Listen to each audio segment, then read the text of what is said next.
All right, Frank, before we get into the business, let's start with you. What's your franchise story? How do you fall into this crazy industry that we both occupy? It's a great industry. Come on. Great industry. It's a great industry.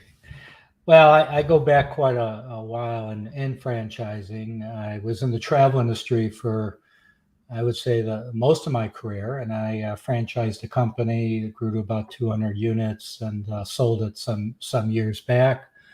And then after kind of going through a whole lot with my own parents, unfortunately, they both passed away 7 weeks apart from one another. I started researching the senior care industry, and a real long story short, started Senior Care Authority in the Bay Area in 2009 and started franchising it late 2014 after I developed the model. Going back to the moment that you're going through with your parents, and I don't know that enough people talk about an experience like that. Obviously, you watch their experience and it helped motivate you to do something different for other people that are going to go through it, both as probably an aging individual and then someone that's taking care of an aging individual. If you think back on those moments that you're going through, does that turn into the intangible in business? The fact that you know what everybody is going to go through. You've lived a really tough 7 weeks in the life of others. Well, you still never know what everybody's going through, but you get a better feel for it. And I'll talk about my own experience and answer your question. We do find that many of our franchisees, not only do they have a nice background in sales and marketing, and some have had other businesses, but the greater percentage of them have gone through something like this with an elderly relative, usually a parent, and they realized how difficult it was, and they said, "Wow, here's a business I could get into that I can relate to other people, help them, and make a decent living at the same time." But it just a light bulb went off with me. I was finishing up my work with a company that I sold my business to, and just a light bulb went off. And after I lost both my parents, and I said, I'm a boomer and proud of it. And they, I just realized that it's tough. I went through this. With siblings, we all got along well. It doesn't always happen that way, but it was still very, very difficult. And I just said, how are people going to do this? How are people my age, going to be doing this with parents and other loved ones, and then themselves? And it got to a point in my career that I wanted to do something that I could give back, but at the same time, build a nice business and help others do the same around the country and hopefully even beyond the United States. There's another side to the story, and I think a lot about this, especially when it comes to senior care brands. Almost every franchisee, it could be one of your competitors, it could be you, they go through an experience with aging parents that motivates them to get into this business. Yes. What I also find interesting is I don't hear a lot of people talk about how you, Frank, get support in that moment, or those franchisees, other than you're building this club of individuals that have gone through an experience that led you into business. But the reality is, you as the child in that scenario have to manage and navigate a lot emotionally too. Now, obviously you found a pathway on the business side to support the aging adult, but the child has gone through such a huge tragedy that also eventually turns into fuel to motivate them to get into business too. But does anybody talk about what it was like for you to go through that? Or is it always focused on how do we make it comfortable for the aging parent that's gone through it? Well, there's two sides. Our emphasis, believe it or not, is with the adult children. I mean, if you think about it, I mean, of course, it's based upon the needs of that older adult. Over 70% of the families that we work with around the country have been diagnosed with some cognitive impairment, such as dementia or various forms of dementia, like Alzheimer's, Lewy body, etc. There's a lot of different forms of dementia. So it's not like we're just finding a place for that that senior to live. All right. So even though they're the client, our contacts, if you look at it from a business standpoint, are the adult children. That's who we're working with. Because I have never had a senior ever come up to me, and I don't think our franchisees have as well, going, you know what I want to do? I want to go into memory care. I want to go into assisted living. That's what I want to do. So even though we're caring and looking out for the best interests of that senior, our work is done with those adult children or spouse or other relative that is caring for that older adult. And it's not uncommon for that adult child or that spouse to actually progress and become more ill than their elderly parent because of the stress. So our hope and our goal is we can't eliminate the stress that they're going through, but we do a really good job of reducing it and helping them through the process, which is difficult, for them. And having many of our franchisees who have gone through it before, and they're really of kind of an age group that they're, a little more. Our franchisees are a little more mature as well, so they can relate to those other adult children. I'm not sure. Hopefully that, I don't know if that answered your question or. Yeah. Yeah. I mean, ultimately, look, I think if you look at a business and who the customer is, you could even go all the way to the other side of the spectrum, which would be childcare. Like ultimately, the relationship has to be with the parent, not with the child. Which has always surprised me that most of the marketing and look, even the image on the screen, that might not be the adult who's going to take care of the aging parent. That's the aging parent. And I think about this a lot, but the structure and the sensitivity and the emotion of death, and people getting comfortable talking about it throughout their life, so that they can at least have some sort of sense of normalcy when they're going through something like this. And this is such a big deal for you to go through that with your parents. Yes, you're concerned about their well-being in that entire process, but you're also weighing all the stress on yourself, which then can in turn create things down the line if you can't manage that too. It's such a complex thing, but it seems like there's very few that are willing to actually talk about it. And if you look at the gathering of your franchisees, all of them have gone through the same situation that you have, and can relate to what did it feel like to in the world that we live in, not be able to talk to their parents again because it's final. And that's such a big thing, Yeah, so we're constantly educating families. That's what we do. And we're trying to educate, I've got these Mickey Mouse ears too, because I do a podcast, and to help educate people on senior care and the options. Somebody that goes through this may only go through it once in a lifetime. Yeah. Maybe twice, hopefully not.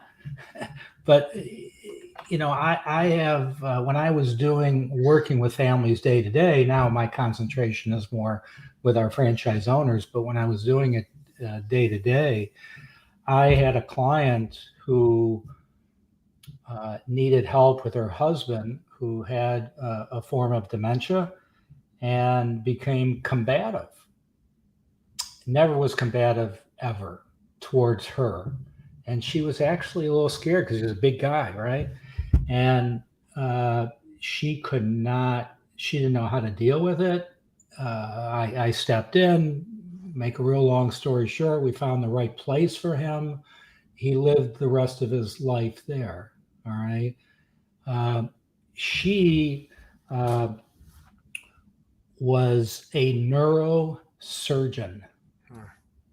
So think about that. She was a neurosurgeon, but didn't know how to deal with what she was going through with her husband. So people that are going through this themselves, it almost doesn't matter what their background is. When you start going through it yourself, that it's hard to do alone. And that's really what we advocate. Don't do this alone. It's just too much, because we're doing it every single day. Somebody that does it once in a lifetime, there's no way that you could learn it all. There's no way that you could, the right direction. And that's what causes all that stress. I've always been curious about the end of a day. So you've created this business, and those that you're caregiving for are going through the final traumatic event of their lives. How do you leave that at the door when you walk home and go on and continue to live a happy life when you're in the business of caring for people that are going through such trauma? Oh, it's really kind of the opposite. At the end of the day, we feel good that we have, even though there were difficult situations, but if we helped, again, going back to what I said before, remove some of that stress. Yeah. And I mean, I still get, emails, and our franchisees get them all the time. They might find a place for that loved one to live, and then maybe they end up passing 3-4 years later. All right. And we'll get a letter or an email saying, listen, I don't know if you remember me, but you helped me with my mom. And I just want to let you know she passed, but I just wanted to thank you. All right. I mean, how do you put making it more comfortable during that period of time? So to me, this is just part of life. Okay. This is part of life. And if we could make it more comfortable for the family and for the individual that needs the care, we feel good at the end of the day. I mean, our business, we're not providing the care. There are companies in that business, as you know, there's a lot of them. All right. We don't provide the care. So many times they're providing the care, and they're providing that care all the way up to when the person passes. And it's pretty traumatic. All right. Sometimes for a caregiver, Sure. It still could be difficult on our people as well, but we're trying to find the best situation for them and their family for the number of years or months that they have remaining in their life. And so we're really not, even though we're in touch with the family, we're not providing that care, which is quite difficult. I have a lot of friends in that side of the business, and that could be difficult on caregivers. The point of differentiation that you made as a business was that you were going to be the advisory portion of this discussion. Did you know that would if you look at the totality of the senior care space, majority of it is built around the caregiver or assisted living. Did you know that you had found such a big opportunity of differentiation in a business industry that's very hard to find differentiation? Did you know that at the time, and how much do you respect it today? I did. I did know it at the time. When I first started out, all we did, when I say all, it's a big portion of what we do, is what we call placement. That's finding the right place to live for someone and get proper care. As the business developed, we started developing other services, which I'll call, like you said, advisory services, consulting services, because placement is extremely important, but sometimes families aren't quite ready yet to make that move. And that's not anything you try to sell them on. When they're ready, they're ready. All right. And they may never be ready, but the family says, hey, we got to move dad. He's not safe at home anymore. All right. So we did, we did develop other services, or which I'm happy to talk about if you like. You actually pulled it up here, elder care consulting. So within elder care consulting, we have our Beyond Driving with Dignity program. We have uh, our Peace of Mind program. These are various programs that we work with the families. But going back to your question, it was definitely a conscious decision to get into this niche. I don't want to say I was the first. I wasn't. All right. But what I saw is pockets around the country of independent people doing something similar. So I felt there was something there, but we then, expanded upon it. I have great respect for those in the home care market. And when you hear about a senior care franchise, right away people think it's a home care company. And I understand that. There's a zillion of them, right? And as I say, I have great respect for them and what they do. It's not what I wanted to do. Personally, it's not what I wanted to do. Yeah. And that's not what I wanted to build. So it was a conscious effort to kind of get into this niche of more advisement and senior living. That was always the plan.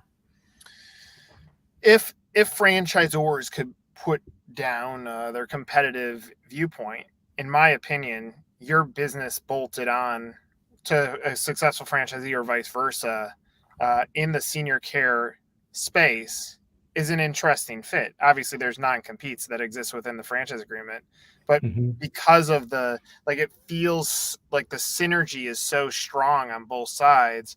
Has it ever been the case, even with an independent, say, senior care caregiver business, can they add you as a bolt-on to expand their business? Because again, like synergy. Well, we work very closely with in-home care companies. We refer to them and they refer to us. Yeah. There are some that are consciously in the space, even as a home care company, and they're doing placement. My experience is those that are doing that, it's kind of like in-home care is still their primary business. And if they happen to have a client that can't be at home anymore, then maybe they'll place them. But our whole emphasis is on this and providing our other services, to the families. But we don't look at it as competition with the home care companies. We work very, very closely with them. They work very closely with us. We have referrals for them and vice versa. I'm not sure if that exactly was your question, but it is very synergistic, but they are two totally different businesses. All right. And I thought about, people said, why don't you do home care too as a franchisor? It's like, it's just two totally different businesses. It's not, there might be synergies with the families, but as far as the day-to-day work and the operations and all that, they're totally different. I mean, the point of my question was, like, if I'm thinking about a franchise owner that now steps out and says, okay, here's my business portfolio, what would it look like to have both underneath the same roof? And where my brain goes to, I agree, totally different businesses. The synergy is in the category. It'd be like a restaurant franchise owner owning an ice cream shop and then a pizza shop. Like, the delivery of the product is vastly different, but they understand how the back of the house works. Therefore, there's some crossover. And again, like, I think you solve such a big area of it. And unfortunately, to the space, I'm not sure enough human beings understand your side of the business. You almost get roped into the senior care category because of who you are as a business. But the reality is you're very much synergetic with another one. Like, a family could and should look at both. Yeah, no, I agree with you. I mean, as far as prospective franchisees, they hear about home care all the time. And if they are referred to us, either they find us through some means or they get referred by a broker, they go, wow, I didn't know this type of business existed. And, I mean, as I say, there's great advantages to both, but I think somebody who doesn't mind having a lot of employees and managing a lot of people and caregivers and all that, that's a wonderful business. That's not what I wanted to do, and that's not what our franchisees Right. want to do. However, having said that, I would not oppose one of our franchisees to set up a separate home care company. All right. And I've actually approved that with one of them, who's That's awesome. running, as long as they don't run it under our brand. It's a separate brand, separate company. We don't support it. We don't support it from just providing our support. Yeah. We support it as it relates to their success. But I don't look at that as a conflict of interest at all. But most have their hands full just managing our business, our type of business. Yeah, and if I'm zooming out, I think it would work much easier in the other way. You're already operating a large business with caregivers, and you're like, Yes. okay, I could add the to be able to add the consulting level on here is going to help me grow my business, but also grow the support back to my community. So I see it they should be reaching out to you and saying, Frank, how do I get a franchise with you, and how do I bolt this on to what I've already built, Yeah, yeah, and we've had that. We've had requests from former, and actually they acquired franchises from us, and they owned a home care business. They sold it, and then they end up doing this. All right, we've had some do that. We've had former executive directors from assisted living communities, Yeah. get involved in it. So, it's really those that just want a low overhead and high margin. It's a low overhead, high margin business. Yeah. And, it has worked out well, and we continue to grow. But again, going back to your question before, it was definitely a conscious decision. Yeah. What's your vision for the brand? And I don't want to put a time frame on it. I don't want to say next year or next. What's your 3-year plan? What's your vision? Where do you see this? Well, first of all, we still have as of this interview today, we have a little over 90 units right now. There's a lot more units in the United States. Okay, so I still consider us still at our infancy stage, but there are people growing older that need care all around the world. So it is our plan to expand internationally through master franchise agreements. We're not looking to go out and set up in the UK ourselves or anything like that. So, but we wanted to make sure we had a certain share of the market here in the U.S. and then expand internationally, and that is kind of that is the plan over the next few years to do that. But we didn't want to lose our focus by trying to expand internationally, then we lose our focus in the U.S. So we're just trying to. The timing is real important. Yeah. I mean, from where I stand, first of all, thank you for sharing your story. I think you have a great story, and you can see that there was purpose on day one of getting into this. You were obviously already in the business and franchise space. You knew that you wanted to do something else, and then life gave you your next story, which Yes. a lot of people are going to go through that. Where I stand, and I always look at positioning on a website and see what is the story you're telling. I think your why you why now is much larger than join an award-winning brand.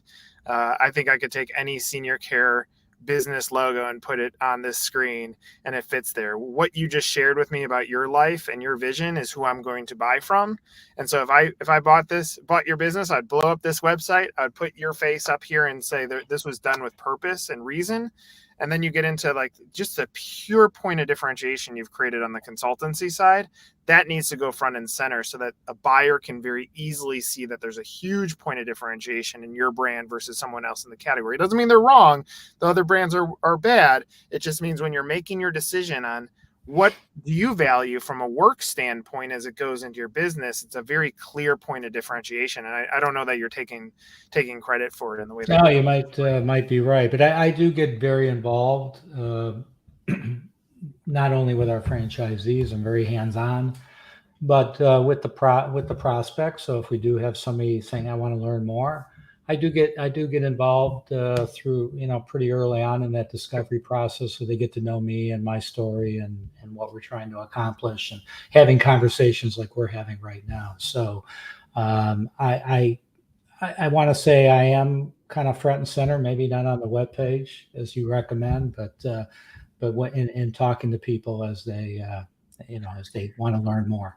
Yeah, I think it's the second I have a conversation with you, I'm instantly hooked. And so, how do you hook me? Good. What area are you in? Atlanta. We're talking. All right, Frank. Let's close it with this, just because I want anybody who's a ghost. They've watched at this point. They haven't filled out this form. What do you want them to know to make them move forward and reach out to you? Well, I guess the only thing we say is that if people, it has to be twofold. Certainly, they want a business that they could grow and make money, of course. But a very close second, it might be tied for first, is really providing the right advice and helping people with the challenge. I do tell, as a franchisor, this, I can't make many promises, but I do make this promise. They will have adult children crying on their shoulder. All right. And when I say that to them, if that scares them and that bothers them and they don't know if they could handle that emotionally, they shouldn't do this business. But if they can handle that and have a business that they could grow and build equity and help a lot of people, then they should fill out this form and learn more. Love it. Frank, thank you so much for sharing your story and your brand story. Really appreciate it. Nick, thanks for having me. Thank you for all you're doing as well. Really appreciate it. For Frank, I'm Nick. This is another episode of Meet the Zor.